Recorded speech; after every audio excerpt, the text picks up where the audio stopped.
The number one thing is I really thought that it was going to be a slow trickle because we niched so specifically into a very specific pain point. I just opened up a 9 to 5 Monday through Friday calendar and bookings were really slow. And I was like, uh-oh, is this not resonating? Are people not seeing it? And then we looked at the metrics and people were watching it and they were even clicking on it, but we weren't seeing bookings. And we're like, what's wrong? And you gave a very good advice to be like, you're working the same hours that they're working, you're taking calls at the same time. You need to change your calendar to talk to their pain points. And I think that was huge. We opened up those calendar slots and now it's literally those slots are completely filled up for the rest of the year. We have to open up the calendar to be open more days in advance to literally be there are more people wanting to book than we have slots. Since we've started doing the ads specifically, which was another thing that you helped me to identify, is the ads were very specifically aimed at the target audience that we wanted. We've done probably 130K in sales. I think sales and ads are those two, the double-headed dragon that takes you there. Daniel Kohler, I own with my wife, GTG Tax Planning.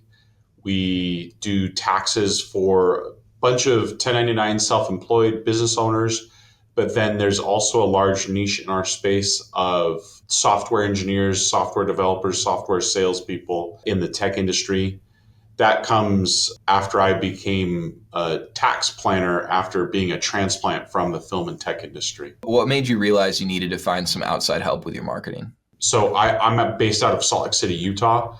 There's a very large exodus of tech companies after they've been established in Silicon Valley and they've used the talent of Silicon Valley and Los Angeles, like the developers and the business geniuses that are out there on the West Coast. After it's done, Utah becomes a very attractive place for them to move their long-term operations to, or some of their admin and sales and sort of the legal parts of businesses to Utah, just because they can get access to a much wider pool of language talent if they want to go international in Utah. And so there's Silicon Slopes is what they call it. It's just we borrow, we borrow from the big places we're a little small town. So we just pull it over here to Salt Lake City. But so we started to have a slew of door-to-door salespeople that would then move inside of a tech company to go do tech inside sales. And I noticed this change in some of our clients, and they started to get exposed to things like RSUs and their pain point of moving from a 1099 job where they could go and they would sell and then they could take their expenses before they paid taxes. And that was hugely beneficial to them. But then they moved to an inside sales W-2 type commissions position. And all of a sudden they started to experience this complete lack of the ability to apply any strategy to it. And so they started to get really frustrated with that. And that pain point really resonated with me because I remembered my time at Netflix, being punished for the success of the company, but also working in a weird, regulatory part of Netflix where I saw the taxes being filed and I saw the company make, $32 billion a quarter and pay zero corporate income tax. And me make, a tiny, tiny, tiny, tiny decimal fraction part of that. And because of that, plus my employee stock absolutely getting destroyed on taxes. And so I thought this has to be I'm being exposed and reminded of this problem now because of this transition of my clients, but I might be missing out on a larger group of people that I can really help. If I was to refine my marketing so I could speak more to this direct pain point that I was reminded of through that experience of my clients moving from a very advantaged 1099 position to a very strictly, these are the rules, this is what it is a very common experience that tech, W-2 earners and even just tech earners, tech startups in general, hear that a lot. Just it is what it is. There's not much more that can be done. And it's mostly that there is stuff that can be done, but it's, not very typical. Before we started working together, what were you doing to try to get in front of more of those people? Largely, it was just going to local networking events. And I realized the events that I was going to, I was getting a lot of clients in the the contracting space, in real estate. But after I had done that brain dump, immediately after I had started to think about my offering and what I had to offer in a different way. And so I started to go to more like directly tech related Silicon Slopes types of events, tech conferences, tech expos, like anywhere that would take me, I would go and I would present. I now knew what I was telling the HR person at that company, what I was telling, if I met a sales team manager, at like a Utah Jazz game, be like, hey, this is, what I'm doing. This is what I can offer to your team. And then you go do it for that small team, that one manager's team. And they go, oh, yeah, the rest of the teams need to hear this. You start to get some of the right referrals coming in. Exactly right. Yep. We've only talked at this point, by the way, about like step one in this process on understanding who we're selling and how to properly sell it to them, right? That's not all we did though, right? So we launched some ad campaigns. You told me before we started this call that you've got 6 sales calls coming up this afternoon. Tell me about the actual like numbers from those ads that we're running. Like what was your revenue like before? What's your revenue like now? What was your lead flow like before? What's your lead flow like now? Yeah. So this year, before we had done any marketing, we had some really good growth. Like we hit probably, 50 to 100 new tax returns, 50 new clients. They were great. We made, a good, like, I would say probably another like 100, 120K more than we made last year, like just during tax season. It was really good. They were really good word of mouth. But since we've started doing the ads specifically, which was another thing that you helped me to identify, is I thought I was just going to start doing the Mark Kohler, just start putting out videos, just throw stuff down on Instagram, just start making a bunch of videos. But the ads were very specifically aimed at the target audience that we wanted, and it helped me jumpstart it.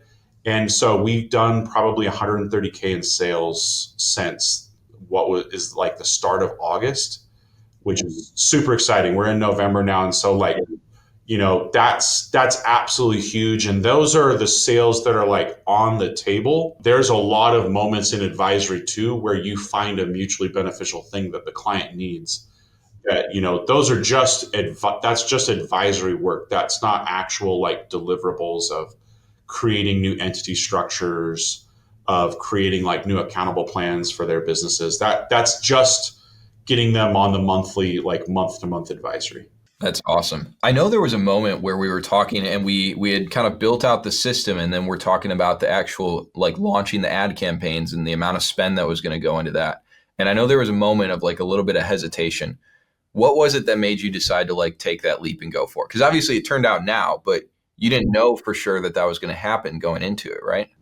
I think the biggest thing was there was some of that like imposter syndrome. There was a little bit of like, if I don't have like a top of mindedness from having an existing like video reels ecosystem on my Instagram, and I'm not someone that someone recognizes, like, why would they click on me?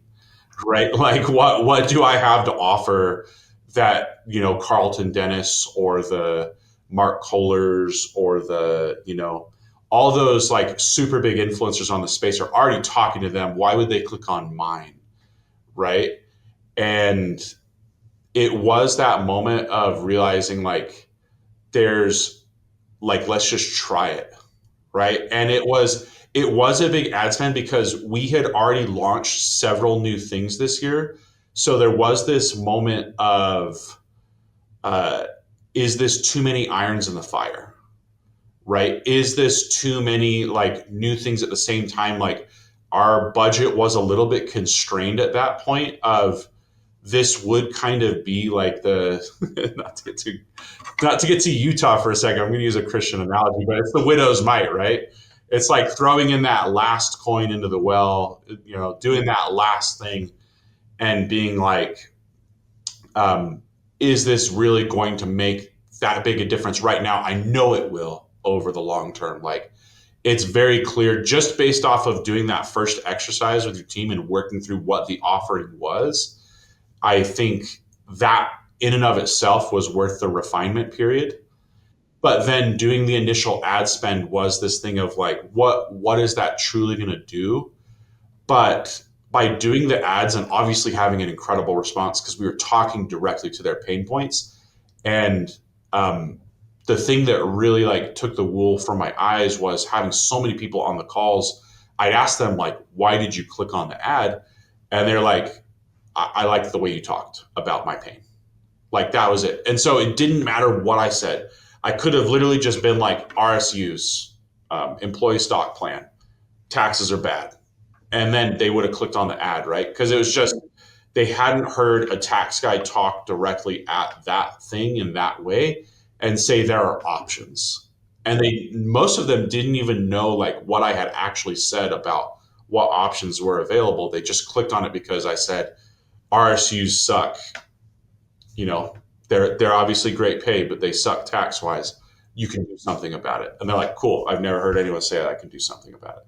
And it's like, I think it was good to know that um, you can just put something out and talk to the person, make them feel that way. And sometimes that's enough. Sometimes that's plenty. Well, that's the thing, because you're talking to a person. You're not talking to a group of people where one guy's a construction business owner, one guy's in tech, one guy's in sales. You're talking to a highly specific person, and they can all very easily see themselves in what you're saying. I think that's what you're hearing on these calls from them, right? 100%. And then when you talk to them, it's also, in addition to that first refinement I did with your team, I mean, if you do 6 sales call in a day as the actual advisor, you also start to think about like, what can I improve on my website? What can I improve in my like newsletters that go out to existing clients? Like if these calls, if all these calls have the same questions that come up every time, and you always get that thing, and you have to, like we talked about, set those really strong boundaries of being the advisor that takes the calls. They want to start like tire kicking, and they want to start hearing like the actual broken down, like what is that product, like start giving you a little bit of that product. And you have to be careful to be like, I can help you, but like this is not that call. This is a call for me to understand, to not to produce. But it's helpful to be like, if this guy wants that now, my existing clients that are already paying for my month to month, it's very likely they want to know these same things. And so then I go into my monthly advisory calls where I'm just doing fulfillment, and I go, hey, here's something that I was thinking about for you. Like I've connected now this random person that I met because they clicked on a thing on the internet, and I've understood their pain. And I'm like, if they're feeling this pain based on the demos that I pulled this other advisory client from, it's very likely they're feeling that same thing. So then you look like you have a crystal ball and you go to your existing clients and they're like, how did you know? How did you know I was thinking about that? And it's like, well, because, it's pretty statistically likely, that you're having the same pain point as this other guy that clicked on the same ad that you clicked on before. How has this changed the way you're thinking about growing the business, like into the future? The number one thing is I really thought that it was going to be a slow trickle coming in at the beginning because we niched so specifically into a very specific pain point and a very specific sector. Like, even though there are a ton of people trying to serve this sector, like we're serving it in a differentiated enough way where, we're talking like not some old fuddy duddy. We're talking about like, do you buy and sell Pokemon cards on the side? Like, do you live in California and can't find short-term real estate because you live in the Bay Area? Do you work remotely? Are you on like H-1B visas has been a huge thing. It's definitely helped me to understand that I need to focus on more ads and sales as a company to be able to like refine the offering and refine my client base even more. And so taking these calls has really helped me to find like how important sales and advertising can be for scaling. Like, I don't think when people think of taxes, they think of it as it's a very service based business. And so you think, because it's very addictive, you go, I don't have to spend any money on advertising. I don't have to spend any money on sales, because if I really serve these clients very well, they're going to refer people to me. But that referral becomes like a golden collar and a golden leash that you get stuck to, of like, it can be addicting to not have to spend money and not have to think about those parts of your business, but you're going to be totally limited to your sphere of influence and the sphere of influence of your clients that are currently in your book. And, if you have a golden goose and they're your top referrer and they get sick or they leave that job or they leave that thing, like, because you were dependent on something that you had no control over, it's now completely out of your hands whether your business grows or dies. Right. And so I think understanding that now, the crazy part to me is if I open up spaces on my calendar, like you gave me very good advice too. I just opened up a 9 to 5 Monday through Friday calendar, and bookings were really slow in the first couple of days, the first couple of weeks. And I was like, oh, like, is this like not resonating? Are people not seeing it? And then we looked at the metrics and like people were watching it and they were even clicking on it, but we weren't seeing bookings. And we're like, what's wrong? And you gave a very good advice to be like, so you're talking to the right pain points, you're talking to the right people, we've refined it, but you're not available the time when people who have a W-2 9 to 5 are available. You're working the same hours that they're working, you're taking calls at the same time. And so you need to open up the rest of the days. Like you need to change your calendar to talk to their pain points. Like they have Saturdays and Sundays, open up Saturdays and Sundays and take other days of the week off, or do whatever. Right. And I think that was huge. We opened up those calendar slots and now it's literally like those slots are completely filled up for the rest of the year practically. Like we have to open up the calendar to be open more days in advance to literally be like there are more people wanting to book than we have slots. And so it also helped me to know like um, I was kind of running it as me being like a lead advisor and then having a smaller team of advisors and then tax preparers underneath that. I think I've also learned that, if I want to, if we pour enough like gas on the fire, like we could probably scale this much faster than I had initially thought. Like the place where I would be comfortable, like having, a larger social media type role in the business and being more like a client lead gen rather than being just the fulfiller, being the, owning a job essentially. I think sales and ads are like those two, the, double-headed dragon that takes you there, And so I think helping to know that a little bit of ad spend, like we're not spending an absurd amount, but we're getting a lot of results. And there are results that are helping to also like feed back into the business some very valuable insights about like what we're offering, what we're doing, like how we're priced. Because I think that's an interesting thing too, is like being the person taking the calls is super valuable because you get invaluable insights. But knowing that they need those off hours, I'm already looking at like a couple of different solutions for opening up those alternative hour appointments that have been very, very popular. What would you say to another firm owner who's maybe they're thinking about working with us right now? They're kind of on the fence. What would you say to them? I'd say so I really like the quote that says, if you knew you were 30 failures away from your breakthrough success, how fast would you fail 30 times to get there? I think it's the same thing of like, if you knew that you were $3,000, a month, it just is a random number away from building your business 5 years ahead of time to where you thought it would be 5 years from now, like what would you sell? What would you do? What would you stop spending money on per month to do that? Right? To gain 5 years of momentum in a couple of months. Yeah, I mean, I always talk about like your lead flow is the lifeblood of the business, right? Because that's how you generate new cash. That's how, honestly, if you know how to market and you know how to like, I have a button I can press where I'm going to get more leads from that. I can kind of overcome any kind of constraint I'm going to run into. So I think that's a really astute observation. I really like what you say about like the 30 failures away from success quote. And I think that's right, right? Like if I told you, even if I told you you're $100,000 away from pulling your business, pulling your 5 year ahead business to today, right? How fast would you spend that 100 grand? I think sometimes people can hide behind, oh, I'm just like low and slow cooking this thing, Like I'm just taking it over time. And it's because they're afraid of that failure to be rejected. And so if you knew you were 30 ad campaigns from 10xing your business, what would you spend to get 5 years now? What is the value of your hours? What is the value of your years? You know, if you could buy 5 to 10 more years with your young children, if you could buy 5 to 10 more years with your, beloved parent, your beloved grandparents, your best friend that you don't know is not going to be there tomorrow, what would you do to get that now? Right? What would you invest?